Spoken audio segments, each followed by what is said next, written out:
सबसे पहले सभी मीडिया कर्मियों का बहुत बहुत धन्यवाद जो आपने समय निकाला यहाँ पे। और आज जैसा कि आप सब जानते हैं कि बीएसएनएल का रजत जयंती समारोह है और आज बीएसएनएल को स्थापित हुए पूरे 25 साल हो गए हैं और आज ये समारोह जो है दिल्ली मुख्यालय से लेकर पूरे भारतवर्ष में मनाया जा रहा है। और जैसा कि मेरे कार्यक्षेत्र में धर्मशाला व्यवसायिक क्षेत्र आता है जिसके अंतर्गत 2 ज़िले कांगड़ा और चंबा इसके अंतर्गत आते हैं, तो ये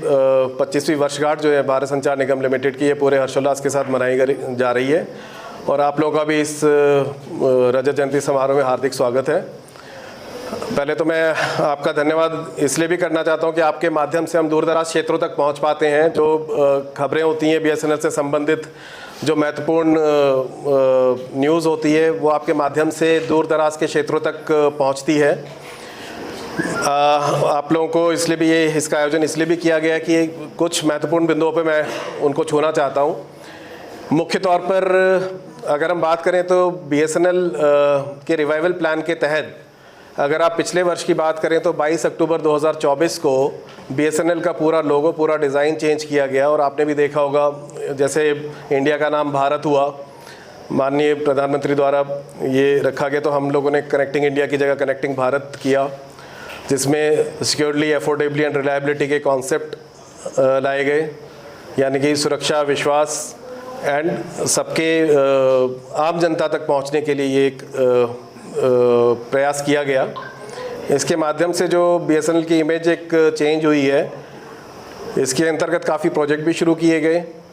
जिनमें मुख्य तौर पर अभी आधिकारिक तौर पर जो है 4G प्रोजेक्ट का लॉन्च माननीय प्रधानमंत्री द्वारा 27 अक्टूबर को, इसी वर्ष 27 अक्टूबर को 3-4 दिन पहले ही किया गया है। 4G प्रोजेक्ट के तहत मैं बताना चाहूँगा कि काफ़ी नए BTS टावर लगाए गए हैं,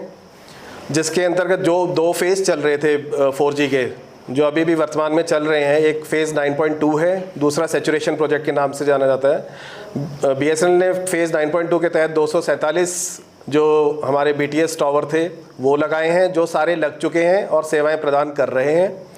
फेज़ जो सैचुरेशन का है 4G का प्रोजेक्ट, ये डिजिटल भारत नीति के तहत लगाया गया है। ये चालू हुआ था प्रोजेक्ट, जिसको पहले यूनिवर्सल ऑब्लिगेशन फंड भी कहते थे। इसके तहत जो है टोटल 148 नए टावर दूर दराज के क्षेत्रों में, ये वो टावर हैं सैचुरेशन प्रोजेक्ट के तहत जिसमें किसी भी अन्य ऑपरेटर का कहीं सिग्नल नहीं था। और जहां सिग्नल नहीं था उन क्षेत्रों को कवर करने के लिए, उन दूर दराज दुर्गम इलाकों को कवर करने के लिए ये 148 जो नए BTS हैं लगाए जा रहे हैं। इसमें 94 BTS लग चुके हैं हमारे, 50 के लगभग, अभी 54 के लगभग अभी लगना बाकी हैं, जिन पर काम चल रहा है। सबसे ज़्यादा टावर इसमें चंबा क्षेत्र में आए, क्योंकि चंबा काफ़ी एक दूरदराज का क्षेत्र है जिसमें बरमौर, टीसा जैसे दुर्गम क्षेत्र भी आते हैं। कुछ हमारे प्रपोजल ऐसे हैं जो अभी वर्तमान में चल रहे हैं, मुख्यालय से उन पर निर्णय लिया जाना अभी बाकी है। कुछ बहुत ही ज़्यादा जो दुर्गम क्षेत्र हैं, जैसे मैं अगर बड़ा बंगाल की बात करूं या भरमौर से काफ़ी आगे कुछ क्षेत्र हैं, जैसे अभी एक हमारी प्राकृतिक आपदा में भरमौर में दिक्कत आई, मनीमेश में एक BTS हमारा प्लांट था जो इस कारणवश नहीं लग पाया, काम हालांकि उस पर शुरू हो गया था। लेकिन ये बीएसएनएल का एक बहुत ही एक प्रयास रहा और मैं आपके माध्यम से माननीय प्रधानमंत्री जी का भी बहुत बहुत धन्यवाद, आभार प्रकट करता हूं, जिन्होंने संचार मंत्रालय के तहत हमारा जो दूरसंचार विभाग है जिसके अंतर्गत बीएसएनएल कार्यरत है, इस को एक मुकाम पर पहुंचाया। और इस प्रोजेक्ट की खास बात यह है कि इसमें जैसा मैंने बताया कि किसी और अन्य ऑपरेटर का सिग्नल नहीं है, वहाँ पहुँचाने की कोशिश की है, आम जनता को पूरे विश्व से जोड़ने की एक कोशिश की है, एक प्रयास किया है, जिससे काफ़ी हमारे उपभोक्ता संतोष भी है, उनको संतोषजनक से। फिर से मैं एक बार ये कहना चाहूँगा कि पूरे भारतवर्ष में 108 साइटें सिलेक्ट हुई थी जिनका लाइव स्ट्रीमिंग हुआ था माननीय प्रधानमंत्री जी के नेतृत्व में। उसमें से एक साइट हमारी यहाँ की भंगोटू साइट थी जिसका लाइव स्ट्रीमिंग हुआ पूरे कार्यक्रम के दौरान। और करीब इससे पूरे भारतवर्ष में कई दुर्गम गाँव जो हैं वो जुड़े हैं इन 4G के माध्यम से। 648 जो अनकवर्ड गाँव थे उनको ये सुविधा प्राप्त हुई है, जिसमें 105 करीब कांगड़ा के थे और 533 के करीब जो हैं वो चंबा ज़िले के अंतर्गत जो गांव आते हैं वो इन 4G सैचुरेशन BTS से जुड़े हैं। इसके अलावा 4G फ़ेज़ 9.2 का जो प्रोजेक्ट है उसके अलावा बहुत अन्य और भी हुए हैं। जैसे हमारे आप जानते हैं कि 1125 ग्राम पंचायतें हैं पूरे ज़िला कांगड़ा और ज़िला चंबा में मिला के, जिसमें 816 के करीब चंबा में, 816 सॉरी इसमें कांगड़ा की हैं, 309 करीब चंबा की हैं, जिनको जोड़ने का प्रयास है। दूसरे प्रोजेक्ट को यदि मैं छूना चाहूँ तो उस प्रोजेक्ट को मैं भारत नेट कहूँगा, जो फिर से डिजिटल भारत निधि के तहत दोबारा से, मतलब इसमें भारत नेट प्रोजेक्ट के तहत फाइबर डलनी है पूरे हिमाचल प्रदेश में, और इसको भी जो है ITI जो दूरसंचार विभाग का एक विभिन्न अंग है उसके थ्रू इसको किया जा रहा है। इसके तहत हमारे अभी टोटल 24 ब्लॉक हैं ज़िला कांगड़ा चंबा में, जिसमें से 18 ब्लॉक हमारे कांगड़ा में आते हैं, 7 ब्लॉक हमारे चंबा के हैं। इसमें 3 ब्लॉक में काम शुरू हो गया है, जिसमें से भवारना ब्लॉक जो है उसका काम हमारा सर्वे का जो है पूर्ण रूप से ख़त्म होने के बाद उसमें काम भी शुरू हो गया है। 2 हमारे ब्लॉक हैं जो बैजनाथ है और परागपुर है, उनमें सर्वे का कार्य अभी चल रहा है और जल्दी पूर्ण होने की उसकी संभावना है, जिसके बाद ये काम शुरू हो जाएगा और जल्दी ही इस प्रोजेक्ट को भी मतलब पूर्ण रूप से लक्ष्य के तहत जो है निर्धारित समय सीमा में पूरा करने का प्रयास जारी रहेगा।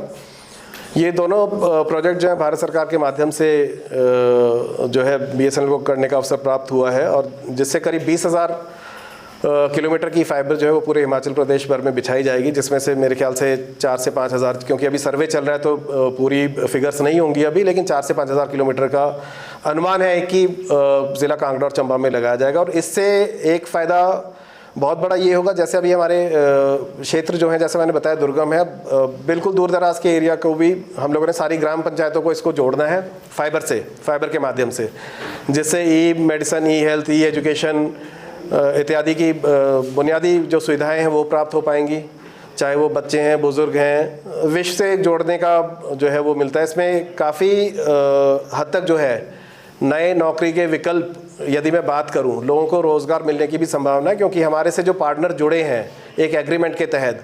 पूरा फाइबर बिछने के बाद में ये लोग और जुड़ेंगे और हमारी सुविधाएं जो है, जैसे FTTH नेटवर्क है, इसको बहुत दूर दराज के इलाकों में पहुंचाया जाएगा, जहां से लोग जुड़ पाएंगे। जितने उपभोक्ता केंद्र हैं राज्य के, वो भी इससे जोड़ेंगे, जिन्हें हम CSC भी बोलते हैं, कस्टमर सर्विस सेंटर, उनसे जुड़ने का प्रयास रहेगा। तो ये 2 क्षेत्र हैं, आप लोग को इसमें थोड़ा अवगत कराना था, थोड़ा लोगों तक भी ये बात पहुंचानी थी। इसी पहलू में जैसे आज ये शुरू है, तो इसमें नए प्लान्स भी कुछ लॉन्च हुए हैं, कुछ मोबाइल के भी हैं, कुछ FTTH के हैं। 625 रुपये का एक प्लान आया है हमारा इसमें, जो आज ही